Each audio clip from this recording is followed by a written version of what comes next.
ഞാൻ ഇന്ന് വരും, ഡോറ് തുറന്നിട്ടേക്കണം കേട്ടല്ലോ. എന്തൊരു ഡിമാൻഡിങ് ആണല്ലോ ഭയങ്കരമായിട്ട്. ഞാൻ പറഞ്ഞു അയ്യോ ഞാനില്ല, അങ്ങനെ പറഞ്ഞില്ല. ഞാൻ തുടങ്ങാനെ ഞാൻ എന്നിട്ട് തുറന്നിട്ടില്ല. അപ്പൊ പിന്നെ എന്റെ ഫോൺ വിളിച്ചു, ഞാൻ എന്റെ ഫോൺ സ്വിച്ച് ഓഫ് ചെയ്തു. അപ്പൊ ലാൻഡ് ഫോൺ വിളിച്ചു, ലാൻഡിന്റെ ആ വയർ കേബിൾ എടുത്തിട്ടു. എന്നിട്ട് ഞാൻ കിടന്നുറങ്ങി. പിറ്റേ ദിവസം ലൊക്കേഷൻ തപ്പോ എന്നെ ഒരുപാട് കാര്യമൊന്നും ഇല്ലാണ്ട് എന്നെ വഴക്ക് പറഞ്ഞു. ഞാനങ്ങ് ആകെ ഇതായിപ്പോയി. നമുക്ക് സിനിമയെ നമ്മള് റോള് ചെയ്യണ്ടേ, നല്ല ഹാപ്പി ആയിട്ടൊക്കെ നിൽക്കണ്ടേ, ഇത് നമ്മളെ ഇങ്ങനെ തളർത്തി കളഞ്ഞു. പിന്നെ എന്റെ മുഖം ഇങ്ങനെയൊക്കെ പാത്താനെ അതൊന്നും കാണാം ഒരു ഇതില്ല, എനർജി ആകെ ചത്തേന്ന് നിൽക്കുക.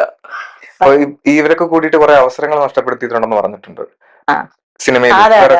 ഏതൊക്കെ സിനിമകളാണ്, ഏതൊക്കെ സിനിമകളിലേക്കുള്ള അവസരങ്ങളാണ്? എന്താ റോമയുടെ സിനിമ, അത് ഏപ്രിൽ ഫുൾ ആണോ എന്തോ പേരട്ടോ, വേറൊരു സിനിമ അതിനകത്ത്. അപ്പൊ ഞാൻ അതിൽ ഉണ്ടായിരുന്നു. അപ്പോഴാണ് അതിനകത്ത് മറ്റേ ജയസൂര്യ ഉണ്ട്.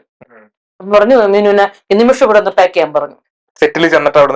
ഒറ്റ പ്രാവശ്യം അഭിനയിച്ചു, ഒരു പ്രാവശ്യം അഭിനയിച്ചു, പിന്നെ അത് പറഞ്ഞിട്ടു.